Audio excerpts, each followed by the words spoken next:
Parents, it's that time of year where you're picking a summer camp, and St. Thomas High School's Aquinas Academy has something for every student.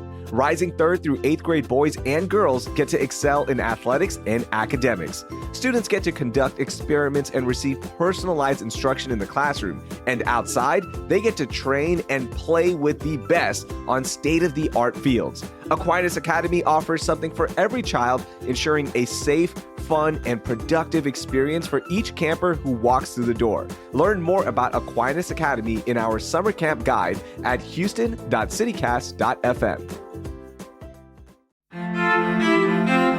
The future of art is on view today at Artec House, Houston's original destination for cutting-edge digital immersive experiences you won't find anywhere else. Artec House's current exhibition, Time and Space, features a collaboration with NASA's James Webb and Hubble Space Telescopes for a journey through the cosmos like you've never seen it before. My kids loved it, so it's perfect for families, date nights, student groups, and more. Plus, it's located conveniently in the Heights just off the MKT Trail. Check out artechhouse.com to purchase your tickets today.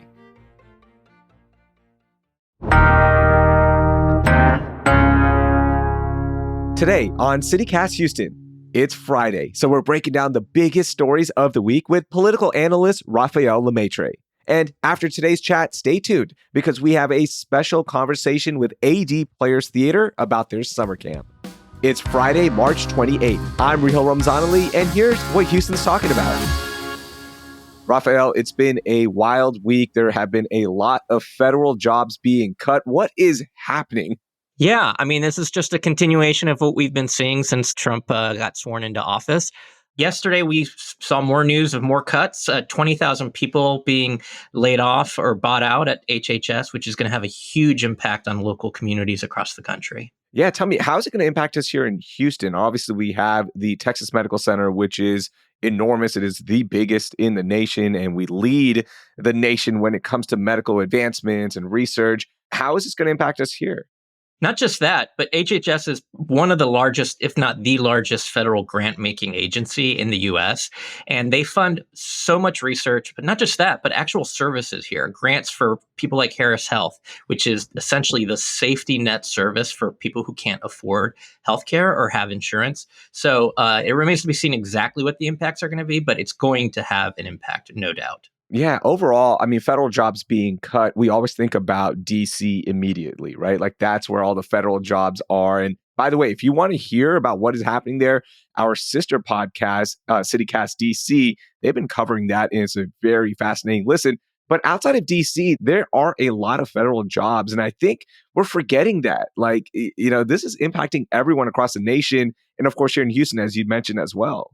Yeah, in fact, 80% of federal jobs are outside of Washington, D.C. I think that gets lost in the conversation. So it'll be curious to see if a lot of these places in the country where they're frankly in ruby red Republican districts, if they start thinking, well, maybe this is actually going to have an impact on our local economy or on services of people that, represent me here. So it's going to have an impact. And even if these cuts are eventually reversed in a few years, it's going to take at least 10 years to catch up and get to where we were before in terms of services. Oh, wow. Why do you think that long? Because once you shut down these programs that have been operating in a while, hiring, especially in the federal government, takes a long time. It's not like the private sector, unfortunately. That's something that the federal government can be doing better.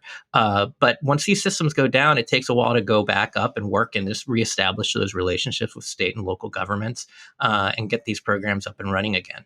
But right now, it's a crisis all across the country, I would say.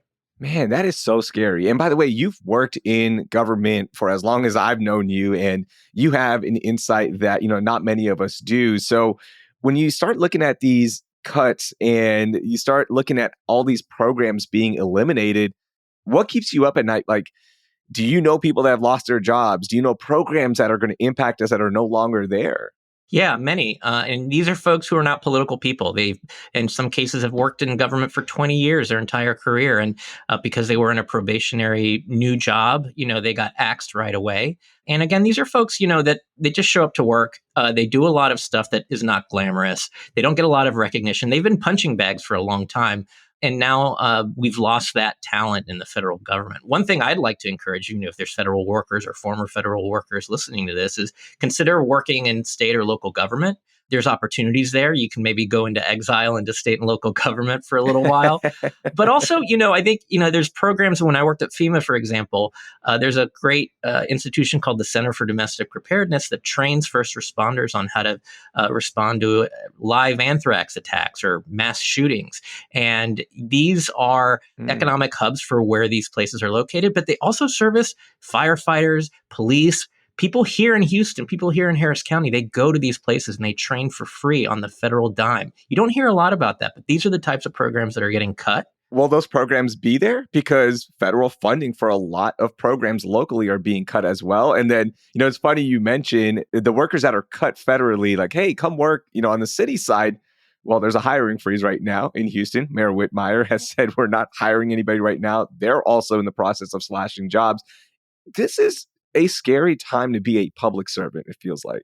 It really is. And there's this kind of, you know, meme where there's been the doging, not just the federal government, but you're seeing a lot of discussion in the Texas legislature about it. And now in city government, not in Harris County government, but in city government. So again, I think, you know, there's still places where you're needed. Your talents can be used, and public service is still a noble endeavor. It absolutely is. This is something we're going to be watching out for. We'll see how these cuts are going to impact us here locally, because that ripple effect will be felt across the nation. And of course, here in Texas and here in Houston. I want to get to my biggest story of the week. It's been 2 years now since an outside group gamed the Texas lottery system with the help of state regulators. So this group won a $95 million jackpot. And the big news this week is that we finally might be getting some new laws to prevent this from ever happening again.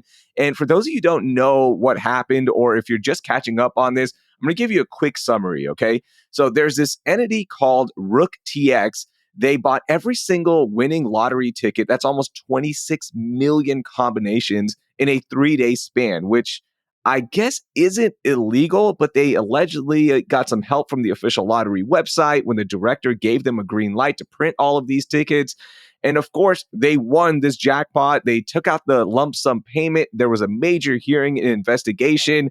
And now we're finally getting to that point where we might have some solutions from this ever happening again. Rafael, I'd love to get your thoughts on this. But first, can you imagine buying 26 million combinations? I wish I would have thought about that. I guess that's why we have AI now, because it kind of help with that kind of stuff. Yeah. But it's pretty wild that that somebody figured this out and they pulled it off. Is it that wild? Like, I remember being on the schoolyard thinking, what if we just bought every single number? Like, we could do that, right? Like, and this also goes to show that if you've got money, you can easily make money, right? If you have $25 million sitting around, why wouldn't you do this? I'm shocked nobody had done this before, honestly. Yeah, and I think it actually raises some questions about, you know, when we do legalize these kind of vice industries like gambling, that there's unintended consequences and loopholes that people are just not thinking about when they consider these laws, because they're often just sold as like, hey, you know, this is a thing that we can use to raise, you know, money for schools or, you know, bring jobs to the region, these kinds of things. But, you know, it always turns out that it's not that easy. One of the big things that we heard when the Texas lottery started was it's going to help out the education system. It's going to help fund public schools. And it really hasn't done that right now, right? A lot of that money, it goes to the payout. So it hasn't really helped out public education. Yeah, and this is one of the silver bullet promises that, you know, folks, when they push these initiatives, they make, and they promise the world. And then when these things get enacted, it you know, never ends up being what they promised during these campaigns. Now let's talk about the solutions, right? There are 3 bills floating around right now in the ledge that could maybe prevent this from happening. One, by the way, is just like outright eliminating the Texas lottery. What are your thoughts on that one first? You know, I'm probably outside the mainstream here, but I actually think the gambling industry is really dangerous and harmful, especially for low-income communities. I think we've all gone to, you know, gas stations and convenience stores where you see people with the scratchers and, you know, just they get addicted to this stuff. Again, these things are sold often that we're going to fix our schools, we're going to plug budget gaps. And I just don't see that happening. I mean, I don't see us having the best schools in the country or, you know, being able to make up budget gaps and pay for vital services because we legalized gambling.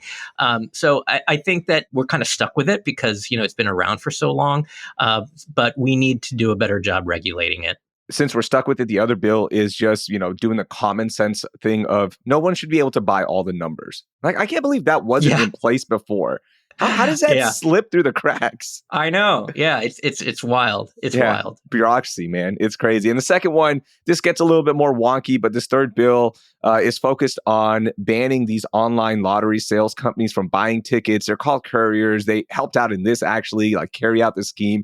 So, there's hopefully some solutions here, but Yeah. And, not everything needs to be a DoorDash thing. You know what I mean? Like, it's nice that we have couriers that bring us food and drinks to our homes and other, services like that. But it's something that I think that we need to kind of look at improving throughout the state.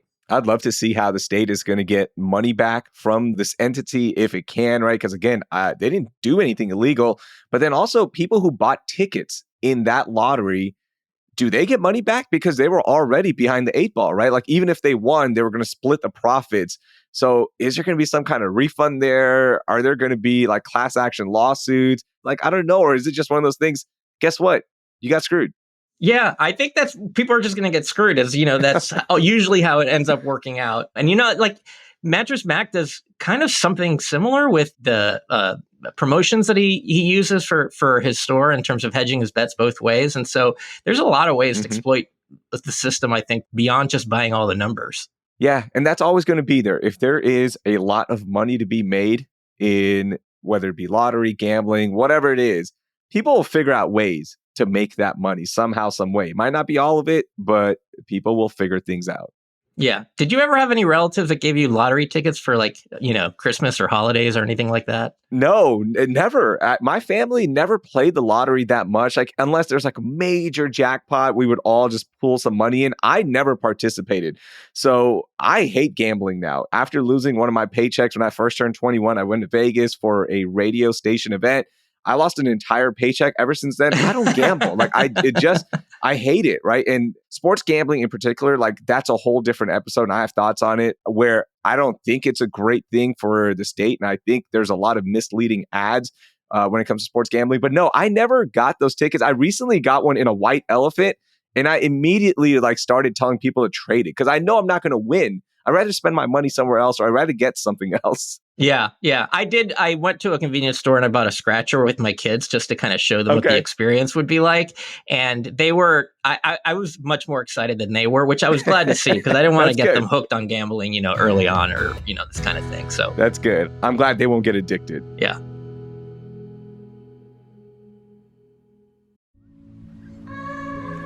The Texas coast is special to me, and it's always calling me. My family has made countless memories there, and just off the Texas coast sits a unique beach town marked with salty vibes and sun-soaked memories, Port Aransas. It's a place where family traditions naturally unfold, and you'll find beauty in the island views while taking time to relax between adventures. And with 18 miles of shoreline, there are plenty of adventures, from kayaking with the kids to fishing off the coast or simply cruising down the beach in a golf cart, soaking in the sounds of the Texas coast. That sounds wonderful. Start planning your getaway now with your friends and family, because there's nothing like having multiple generations under one roof so everyone can enjoy those perfect beachfront mornings and that cool Gulf breeze in the evening.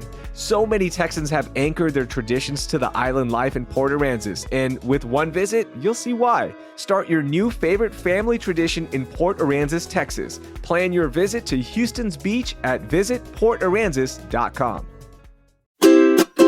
Enjoying art during this perfect Houston spring weather is one of my favorite things to do living here, and you can do the same at the Bayou City Art Festival in downtown Houston, Saturday, March 29th and Sunday, March 30th. The Bayou City Art Festival is going to transform downtown Houston into an outdoor gallery and interactive art event as 250 different artists showcase their works. And if the art and weather aren't enough, there's going to be live entertainment stages, food trucks, a craft beer and wine garden, a VIP hospitality lounge, and more. They'll also have art to purchase for all price levels. I love taking in all the creativity while my kids enjoy the interactive art activities, all with the downtown skyline as our backdrop. Get your tickets online right now because physical tickets will not be sold at the festival. Adult tickets are $20 and a weekend pass is just $30. Or you can get access to the VIP lounge with a VIP ticket for $75. Buy your tickets now at BayouCityArtFestival.com. All right, Rafael, speaking of vices, let's go from gambling to something else, THC. Yeah, so I know you guys talked about this earlier in the week, the TH ban that's been proposed in the Texas legislature. It's been kind of a hot topic. I am kind of surprised that Lieutenant Governor Dan Patrick feels so strongly about this, that he's been, even hinting that he would call a special session to try to pass this THC ban. So it's been pretty wild to see, with all the problems and challenges that we're facing here in the state, that he would, I think, spend a lot of legislative energy on a THC ban. I don't know if there's even much political appetite about that. I find it a little strange. Like at this point, you've let the genie out the bottle, right? Like it's out and there's stores and there's tons of products. People do like it, whether it be recreationally, medically. And I know he said he would expand the compassionate use program. So if you are medically using THC, you can still use it or have more access to it, all that stuff. I'm like, at this point, it's already out. Like, why are you trying to put it back in? This is going to be hard. Yeah, I'm glad you gave me a chance to talk about this because I was basically a narc for 10 years of my career. I worked at the White House Drug Policy Office for a while, and actually one of the things we warned about was when legalization was a hot topic of debate was that it would basically establish a whole new for-profit industry akin to big tobacco or even gambling, as we were just talking about. Mm-hmm. So my views are a little nuanced on this. I don't like the idea of state governments kind of going on the path of legalizing drugs, even if it's just marijuana, because the regulations they promise and the tax dollars they promise, as we've seen with gambling, it doesn't end up panning out exactly how they want it to.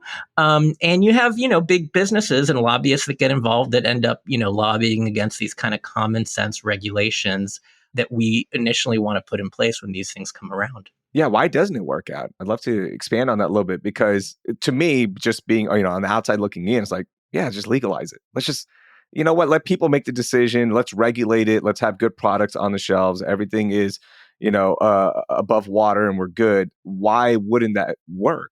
Yeah, well, and I think that's something people don't think about is that there is a middle ground, and that's decriminalization. There's a difference between decriminalization and legalization. Legalization is when you allow these for-profit industries to prosper. Decriminalization is you don't arrest or prosecute people. You'd be dumb to go after people and saddle them with a criminal record just because they're using THC or a marijuana product. And so I think that's probably the best policy solution moving forward. But I also agree with you. That ship has kind of sailed. Yeah. So we're kind of down that road already. But I just do think that this should serve as a warning for future initiatives. In other states, they're looking at expanding the list of types of drugs that are legal. And so we should let this experiment play out a little more before I think we head down that path. With decriminalization, though, would it still be regulated or would it just kind of be like, hush, hush, we know these stores are selling it and the products are there and maybe Lieutenant Governor Dan Patrick walks in and gets carded and he's like, hey, you don't know who I am. I just wanted to bring that up because that was one of the funniest videos if you haven't seen it. That was the most awkward thing I've ever seen. Yeah. Like, what are you doing in here, Pops? Come on.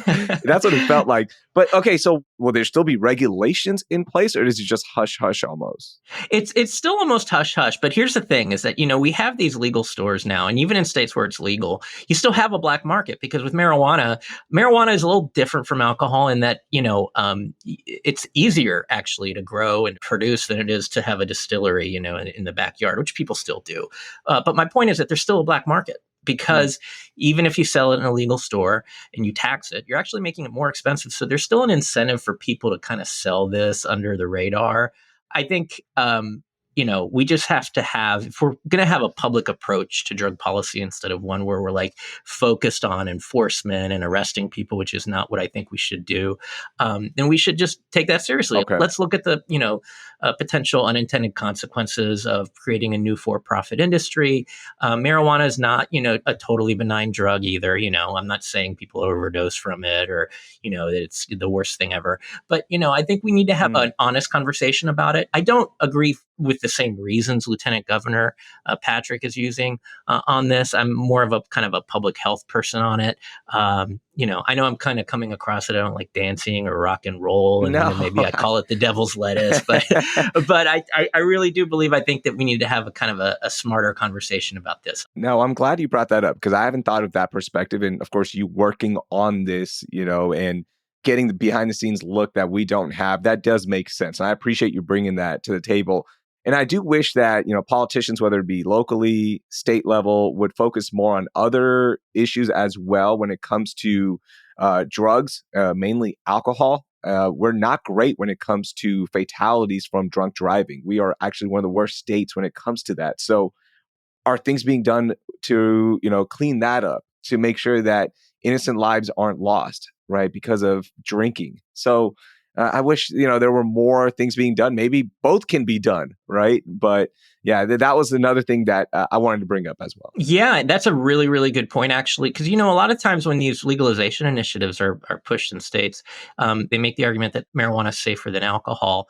And that implies that people are going to switch. People are going to stop drinking alcohol and start using cannabis instead. And what we've seen is that, no, we haven't seen a decrease in alcohol sales in any of these states. So really what you're getting is both. You're getting people using both, sometimes in combination. And then just with any other drug, you have this very small percentage of people who use a lot of it. But you bring up a really good point with that. All right, I want to get to my story, and everyone right now, you can't see me as we're talking, but we're on video and my eyes are like barely open right now. So, and the reason that is, if you're like me and the rest of the CityCast Houston team. Is it because you're stoned, Raheel? No, no, you know what? I haven't had my morning hit yet.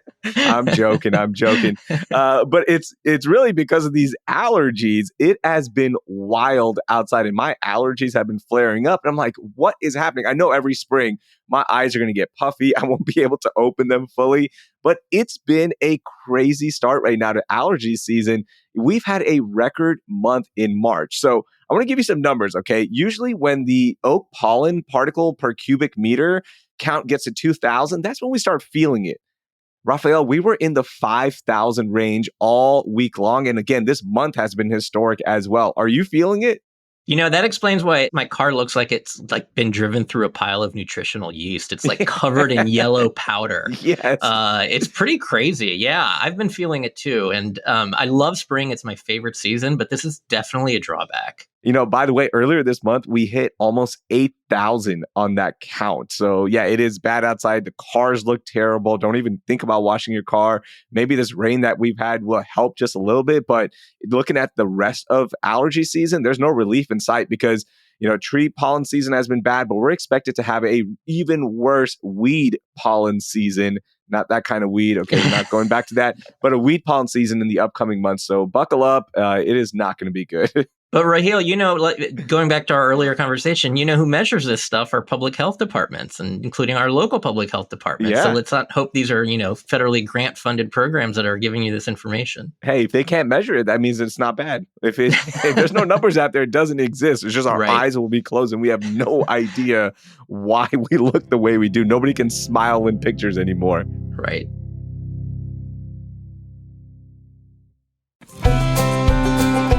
Hey parents, looking for a kid's summer camp that's full of adventure and challenges both body and mind? You've got to check out Momentum Indoor Climbing. Indoor rock climbing is gravity-defying fun that will help your child conquer so much. Just recently, my daughter tried out rock climbing, and at first, she was a little afraid. But after scaling up that wall, she found a new sense of confidence. And your child can find that same confidence at Momentum Summer Camps in Katy and at Sawyer Yards. Momentum offers weekly summer camps for ages 4 to 16 years old. From beginners to experienced climbers, there's something for everyone at Momentum Climbing. Plus, they have half-day and full-day options that fit your schedule. Save 10% on camp registration right now with code CityCast at checkout. Head to momentumclimbing.com/summercamps to sign up today because these camps do fill up fast. Make sure to use CityCast at checkout for your 10% discount. Momentum Indoor Climbing, where summer fun meets adventure. At Patron, we craft our tequila using high-quality natural ingredients without additives. No sweeteners, no extracts, no secrets. In fact, Patron's secret ingredient is that we have no secret ingredients. Just 100% additive-free tequila, made with 100% Weber Blue Agave, water, and thyme. Patron, 100% additive-free tequila. Visit patrontequila.com to learn more. The perfect way to enjoy Patron is responsibly. Copyright 2025, imported by Patron Spirits Company, Coral Gables, Florida. Tequila 40% ABV. All right, Rafael, let's end this week on a high note. Give me your moment of joy. All right. So City Comptroller Chris Hollins, one of my favorite local officials, made a proposal this week to rename portions of Bagby Street downtown after former Mayor Sylvester Turner. I think it's a wonderful idea. He was just a wonderful public servant, and I'm really encouraged by the number of people who have been, out there. The number of people who went to his funeral, it was really incredible. I don't know if you got a chance to watch that. I did. But I think that would be a real nice thing to do for his memory. Yeah, Rafael, that would be awesome, right? To have a street named after him. He's such an important role, not only here to the city, but I think just statewide as well. He was the perfect example of a politician who was fighting for his constituents, whether it be on the state level, city level, and of course, national level as congressman, before he passed away. And, we've talked about it in the past with Evan Mintz, who joins us on the show. And Evan said that Mayor Turner was the best mayor that he's had in his lifetime. And I tend to agree with that. He was an incredible figure. And I also would love to get some stories from you because you had a chance to work with him. Give me some of your best stories. Well, a couple of things I remember, during the height of the pandemic, everyone was in full panic mode. We'd never dealt with anything like this. I was working with the county at the time, and I was just really impressed by two things. First, his patience. It was amazing how patient and deliberative he was, despite all of us basically freaking out about what was going on. And I remember these conversations where we'd be making these big decisions about, whether or not we would have to close businesses or how we distribute vaccines. And he was just always so even keeled and patient. It was really impressive. The other thing is how he was truly, truly a man of faith. A lot of politicians, they like to be seen going to churches, especially around election season. Mm-hmm. But I remember, during one conversation where we were talking about whether or not we encourage people to go to, their services during the height of the pandemic, you could really see the pain on his face when I think, came to the realization that, he was a man who went to church every Sunday that he would maybe not be able to. And it really struck me because it was a real personal moment for him. That's very beautiful. Rest in peace, Mayor Turner. Did he ever hit you with the, come on, man? Anytime you said something to him where it was like kind of out of bounds or just it didn't fit the narrative, he'd say, come on, man. Yeah, no, he was great. And the other thing I love about Turner forever and ever is, he brought wobbling to City Hall. I mean, he made wobbling, probably the best, city dance. That should be the official city dance for Houston is the wobble. And, if they do rename Bagby Street, they should have one day a year where they close it down and we just have a giant wobble on Bagby Street. I was at Emancipation Park for Jazzy Sundays, that Sunday after Mayor Turner passed, and the entire park in honor of Mayor Turner did the wobble, and it was one of the best things I've ever seen. So that's amazing. Yeah, definitely a lot of great memories. Yeah. I'm glad you got a chance to share some of yours while working with him. I'm going to get to my moment of joy this Sunday. Around the city of Houston and the world, Muslims will be celebrating Eid al-Fitr. I will be celebrating. This is the holiday that marks the end of Ramadan, which is the holy month where Muslims have been fasting daily and celebrating, breaking those fasts. This is one of the biggest celebrations, if not the biggest. And it's such a great moment to, reunite with family, your community, celebrate after a long month of fasting. I can't wait. And one of my favorite things, Rafael, is this dessert / treat that we get. It's called sheer korma, which is a rich vermicelli pudding noodle milk-based, dessert that has nuts, dates, sugar, and it's just so iconic for me. And I wish everyone could have some. So I'm excited to, drink some of that. I'm excited to give my daughter Edie, which is money. You get a little money for, getting through the end of the month. So, with inflation and everything, I'm only going to give her $20, but I know my parents are going to give her $100, and then I'm going to look like a bad parent. So you're going to compensate, Yeah, I'm doing 20. I don't care. We're not moving. I used to get 20. You're getting 20. I don't care about inflation. Okay. So I just want to wish everyone celebrating, Eid Mubarak. That's the saying. And I can't wait to celebrate. That's great. Yeah. And, there's something great about like taking something away from yourself and then really enjoying it when you can finally have it. So great. Absolutely. Rafael, thank you so much for joining us. That was a lot of fun. Can't wait to have you back on. Yeah, that would be great. I'd love to come back on anytime. That was Rafael Lemaitre. He's a political commentator and works in the district attorney's office. I've linked all the stories in our notes, and you can check those out. Plus, while you're there, please subscribe to our daily newsletter, Hey Houston. All right, before we end the week, please take a moment to rate and review the podcast if you enjoyed today's episode or a previous one. And then also share CityCast Houston on your social media with your friends and followers. You can post a link and just say, wow, check out this amazing local podcast that is covering everything in H-Town. Also, subscribe to the podcast if you're new here. Thank you.